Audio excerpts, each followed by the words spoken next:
বিসমিল্লাহির রহমানির রহিম। এফখান মৎস্য খামার থেকে সবাইকে স্বাগত জানাইলাম। আমি ফজল খান। আসলে এটাই লেগে আমার একটা প্রজেক্ট, মৎস্য চাষের জন্য একটা প্রজেক্ট তৈরি করেছি। আর এই প্রজেক্টটা আসলে জায়গায় পরিমাণ কতটুকু আমি নিজেই জানি না। তো অনুমান করম 10-15 কেয়ার অলইব জায়গা, মানে 10-15 কেয়ার বলতে 300 শতকের প্লাস, 300-400 শতক হবে জায়গা। তো যাই হোক, এই জায়গাটার মধ্যে আমি একটা নিজস্ব ফর্মুলায় এই মৎস্য চাষ করছি। এখানে কিন্তু বৈজ্ঞানিক কোনো পদ্ধতি নয়।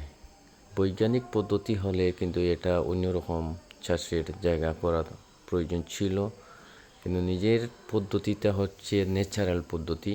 অর্থাৎ মাছটা যখন আমি এমন বাটে তৈরি করতে যাচ্ছি যাতে ফিটহীন ন্যাচারাল খাবার, যাতে মাছগুলা খেয়ে 1 বছরে আমার 1 কেজি 1.5 কেজি হলেই চলবে। কারণ যদি আমি বৈজ্ঞানিক পদ্ধতিতে চাষ করি তাহলে ফিড, বিভিন্ন প্রোডাক্ট খাবার দিয়ে মাছকে অতিরিক্ত ওজন তৈরি করব। যে মাছটা আমি নিজেই খাই না, আমি নিজেই খেতে পারি না, কারণ আমার অ্যালার্জি সমস্যা, যার কারণে ফিটহীন মাছ চাষ করার একটা পদ্ধতি তৈরি করছি। এখানে দেখতে পাচ্ছেন লতা পাতা, কচুরিপানা, বিভিন্ন ধরনের যেভাবে মাছ স্বাভাবিকভাবে চাষ হয় হাওর বিলে, সেই রকম আমি চাষ করার চেষ্টা করছি। এই যে জমিনটা সাদা জমিন, এই জমিনটা আর এই যে পুষ্কুনিটা সেটা একদম পরিষ্কার। অর্থাৎ মাছগুলো যখন তার পরিষ্কার জায়গা পছন্দ করবে, ভালো লাগবে, তো পরিষ্কার জায়গায় আসবে। এখানে কচুরিপানা রয়েছে, ভালো লাগে না কচুরিপানা গিয়ে লতা পাতা খাবে। এইটাই হইলে গিয়া ন্যাচারাল পদ্ধতি। ন্যাচারাল পদ্ধতি এখানে গভীর জল আছে, মিডিয়াম জল আছে, হালকা পাতা জল আছে। এই যে সাদা জমিনটা, সেই জমিতে হাঁটু পানি। এই যে লতা পাতা, এই জমিনগুলোতে আছে কোমর পানি। আর এইভাবে আর কি। আর এই যে একটা সাদা এই যে পুষ্কুনি রয়েছে, সেই পুষ্কুনিতে রয়েছে প্রায় 12-13 ফিট পানি। আরেকটা পুষ্কুনি রয়েছে, সেই পুষ্কুনিতে রয়েছে 4-5 ফিট পানি। তো এখানে নৌকাও রেখেছি, নিজে নৌকা দিয়ে অনেক সময়, বেশিরভাগ সময় পাখি তাড়াতে হয়। এখানে চিল পাখি আছে, তারপর হাওয়াল পাখি আছে। এই পাখিগুলা কিন্তু খুব বেশি যন্ত্রণা দেয়। তারপর বিভিন্ন আমার সাইটের নেট আছে, নেটিং ব্যবস্থাপনা নিজে পরীক্ষা নিরীক্ষা করতে হয় ডেইলি, কারণ এখানে তো অনেক বড় জায়গা, ওই হিসাবে যাতায়াতের সুবিধার জন্য নৌকা ব্যবহার করছি।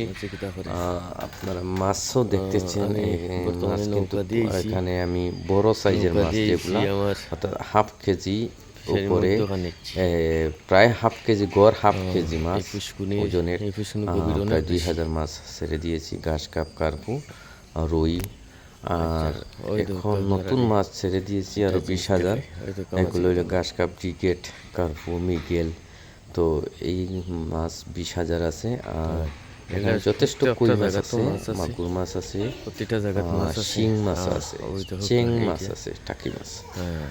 দেশি মাছটাও আছে, দেশি মাছ মিলবে, বেশি কমাইতাম না, কিছু কমাই। জায়গাটা যেহেতু অনেক বড়, অনেক বড় হিসাবে খুব বেশি গরম লাগবে। চাষের ব্যবস্থাপনাটা একা একাই চেষ্টা করছি। এই যে সাদা পুষ্কুনিটা, এই পুষ্কুনিটির কিন্তু প্রায় 12 ফিট জল, 12 থেকে 14 ফিট জল আছে, পানি আছে, 12-14 ফিট গভীর। জায়গার পরিমাণটা অনেক গভীর, যেহেতু এখানে যখন মাছগুলা অতি গরম পড়বে, অধিক গরম যখন হবে, তখন এই গভীর জলে চলে আসতে পারবে, এই ব্যবস্থাপনা। এখানে এই যে নৌকাটা যে জমিন দিয়ে যাচ্ছে, এখানে কিন্তু পানি কোমর পানির উপরে আছে। আসলে ধানের নাড়া আছে, নাড়াটা পচে গেলে কিন্তু মাছের একটা খাবার তৈরি হয়ে যাবে। তো আপনারা দেখছেন আমি আসলে একা একা নৌকা পাইতেছি। আসলে আর নিজেই নিজের কাজ করতেছি, নিজের কাজ করতে পছন্দ করি। তো পছন্দ করি হিসাবে কিন্তু নিজেই এই ব্যস্ততা নিয়ে আমার করছি, দিন রাত মিলেই ফিশারিতে কিন্তু সময় দিচ্ছি। এখানে নেটিং অর্থাৎ এখানে একটা পরিকল্পনা নিছি, বা যদি 2200 পানি না হয় নেটিং বা আছে, এখানে সাইডের পানি না হয় তাহলে এখানে সমস্যা হচ্ছে বেশিরভাগ নাইলে তো ইঁদুর, খোদার কোনদিন হয় শিয়াল, ঠিকঠাক টলা, বালা তো এখানে অবস্থা খারাপ হইব। জানি না, আল্লাহর হাওলা, চেষ্টা করো আমি, এগুলো মাছ ধরে আমার চেষ্টা ত্রুটি নেই, সাপও আছে হিসাবে আরেকটা হাওয়াল চেষ্টা করো। চিল হাওয়াল পাখি হচ্ছে, আমরা হাওয়াল পাখিটা অনেক সবচেয়ে বড় সমস্যা ফলাইছে আমার হাওয়াল পাখি। কেন মাছ চেষ্টা করবো এখানে একটা নাইট হাওয়াল পাখি বলতে হাফখাওরি আমরা যেটা হই, মানে সে পজিশন নিয়ে আছে যে সাধারণত মাছ ধরবে আর খাবে। এই হাফখাওরি পাখি কিন্তু বড় বড় মাছ 2 কেজি ওজনের মাছ ধরে এই নাইকুর কাছে আছে। এই যে দেখা যাচ্ছে এই যে হাওয়াল পাখি, এই সে কিন্তু 1.5-2 কেজি ওজনের মাছ ধরে খেয়ে ফেলে। তো সে অনেক এই পাখিটাকে তাড়াতে হয় ডেইলি। এখন তাড়াবো, আমি তাড়াবার জন্য তার কাছে যাচ্ছি। তো তারা 2টা পাখি আছে, প্রতিদিন দেখা যায় মানে খুব যন্ত্রণা দিতেছে এই পাখিগুলো। এই পাখি চিল পাখি আছে, হাফখাওরি, এরপরে চিল, এইগুলা আমার বেশি কষ্ট দিলা এই কদিন ধরে। তো আচ্ছা, যাই হোক, এগুলাতে মুক্তি পাইতাম চাইলাম, দেখি অনেক মুক্তি পাওয়া যায় কিনা। জায়গা আছে, আমি 2 মাছ ধরে রাখা যান না, হাফ কচুরি ফেনা, লতা পাতা, ঘাস ঘুষ, বড় বড় মাছ আমার ধরিলে ঘাস কাপ মাছ আছে, আধা কেজি 1.5 কেজি 1 কেজি পরিমাণে মাছ, ওজনের মাছ সাদা পানি পছন্দ করে খুব বেশি। চেষ্টা করলাম ঘাস কাপে কিন্তু করা যায় কিভাবে খেয়ে বেঁচে থাকে। রুই মাছ কিন্তু ওই যে গাছ পচা, তারপর গেউর আছে, বেশিরভাগ এই গাড়ার মাঝে নিকেল আর কার্পানি আছে, যে মাছগুলা নিজের যে খাওয়াটা সেটা খেয়ে ফেলে। এইদিকে তো এই যে জমি আছে, এই জমিনও পানি আছে, মাছের জায়গাটা অনেক বড় জায়গা, আরো পানি বাড়বো বা অতটুকু পানি প্রায় না জায়গাটা কত পানি আছে প্রায়, সেটা আমাদের জন্য অনেক বড় আর কি। তবে অন্যান্য জায়গায় যেটা ময়মনসিংহ, তারপর নেত্রকোনা কিংবা কিশোরগঞ্জ, এই এলাকায় যে ফিশারিগুলো হয় সেগুলোর তুলনা হয় না। সেগুলো অনেক বড় বড় দিঘির মতো খুনি করে ফেলেছে তাদের ফিশারিগুলো, একটা উন্নত জাতের ছোট মোটো বিল, সেরকম বিলের মতো আর এখানে ফিশারিটা হলো। আমরা এই যে জলাশয়টা আছে, এই জলাশয়টা কাজে লাগাবার জন্য কিন্তু নেচারের মাছ চেষ্টা করছি। তো নিজেই আসলে চেষ্টা এই জন্য করলাম যে বিদেশ প্রবাসে যাওয়ার জন্য অনেক চেষ্টা করেছি, ইউরোপ আমেরিকা যাওয়ার জন্য নেচার পদ্ধতিতে কাজ করলাম, কিন্তু ব্যর্থ। বৈজ্ঞানিক পদ্ধতিতে করলে ফিশারি উপযুক্ত না। নিজেই চিন্তা করলাম যে আমরা বৈজ্ঞানিক পদ্ধতি ছাড়া আমি দেশে কোনো কিছু করার চেষ্টা করি তাহলে ভালো হয়। চেষ্টা করে দেখি এই মাছ চাষ করা যায় কিনা, দেখি আল্লাহর হাওলা। এই জন্য দোয়া করবা হলে আমার প্রজেক্টগুলো এই ফিশারিতে দোয়া করবা। অনেক বড় ফিশারি, একটা অনেক বড় প্রজেক্ট। আরেকটা আছে আমার অর্থাৎ 60 শতক পুকুর আরেকটা আছে, আরেকটা আছে 20 শতক পুকুর। এই 2টা পুকুরিতে পুষ্করিণীতে কিন্তু আমার অনেক রেনু পোনা চাষ করেছি, প্রায় 2-2.5 লাখ পোনা হয়ে গেছে।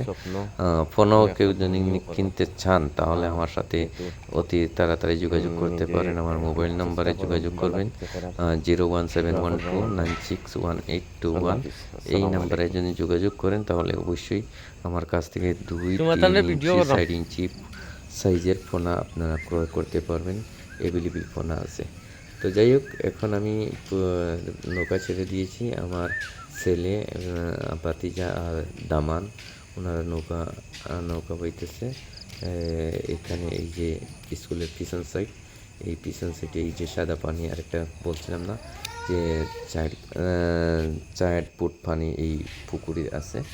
তো সব মিলিয়ে কিন্তু একটাই ফিশারি, একটাই প্রজেক্ট। এই প্রজেক্টে কিন্তু আসলে চেষ্টা করতেছি তাই নৌকা বাইলিবানি অনেক বড়, যেটা আসলে আমার দুঃস্বপ্ন। যদি সাইডের বন্যা না হয় বা 22-এর বন্যা না হয়, ইনশাল্লাহ সাকসেস হওয়ার সম্ভাবনাটা বেশি। দেখো নৌকা ডুবাইলি বা তো। যদি 4-এর বন্যা কিংবা 22-এর বন্যার মতো হয়ে যায় তাহলে তো আমার কয়েক লক্ষ টাকার মাছ চলে যাবে। দোয়া করবেন যাতে 4-এর বন্যা বা 22-এর বন্যা না হয়। মানে আরো জন রয়েছে নৌকা বাবার কাছে চাইতেছি হেও তেদা বাক্কা ওই ঠেলা দিলেই তো পারে। আমি যেন এই প্রজেক্টটা সুন্দরভাবে বছর শেষে উঠাতে পারি। আমার স্বপ্ন যাতে পূর্ণ হয়। সবাইকে আমার ছেলে ধন্যবাদ এবং বাতিজা দামান আমার এই তারা সম্পূর্ণ নৌকা বাইটা ফিশারি ভিডিও এই ভিডিওটি দেখার জন্য সবাইকে ফিশারি ধন্যবাদ জানাচ্ছি, পরিষ্কার জানাচ্ছি। কারণ আসসালামু আমি আলাইকুম। বিশেষ করে হইল গিয়া এই যে এই পুষ্কুনিটা পরিষ্কার আছে আর হৌ পুষ্কুনিটা পরিষ্কার আছে, অর্থাৎ পুষ্কুনি পরিষ্কার থাকলে পানি গভীর মাছ যখন গরম লাগবো বা তার একটু পরিষ্কার হওয়ার ইচ্ছা তখন গভীর হইল পরিষ্কার হইল। আর যে এই যে কোম্পানির মাঝে একটু দেখা কচুরি ফেনা বা ঘাস ঘুষ এগুলোর মাঝে মাছ কিন্তু দিনের বেলা উঠা ঘাস ঘুষ খায়, ঘাস টাস খাইব, লতা পাতা খাইব। আর ওইল গিয়া গরম যখন ওভার গরম হইব তখন এই পানিটা গরমর হিটটা কম থাকবো। এই দুইটা কারণও আছে। তো সব মিলিয়ে কিন্তু এটা একটা অন্যরকম একটা ফিশারি করছি। সেটা আসলে ফিশারি যদি হওয়া হয় ফিশারি পদ্ধতিতে একটা না, এটা হলো ন্যাচারাল একটা পদ্ধতিতে আমি ফিশারি করি। কেন আবারও যে নৌকা দেখরা এই নৌকার তোমার কিন্তু ধান আছে, আমি ধান চাষ করছিলাম, ধানের নেড়া পচবো, পচার পরে মাছে খাইব, এখানেও 2-3টো মাছের ধান করছিলাম। ধানের নেড়া সেরা হইব, নেড়া সেরা আছে, এগুলা পচবো, তারপর মাছে খাইতে পারবো। তো সব মিলিয়ে আর কি এটা চেষ্টা করছি সুন্দর করার চেষ্টা করছি। এই দেখা নেটিং পদ্ধতি, নেটিং করা, এদিকেও নেটিং করা চতুর্দিকে। যাই হোক যতটুকু করছি ইনশাল্লাহ ভালো থাকো। ওই দোকা তারা নৌকা লইয়া যাইরা যাচ্ছ দেখা সবুত ভালো থাকো। আসসালামু আলাইকুম।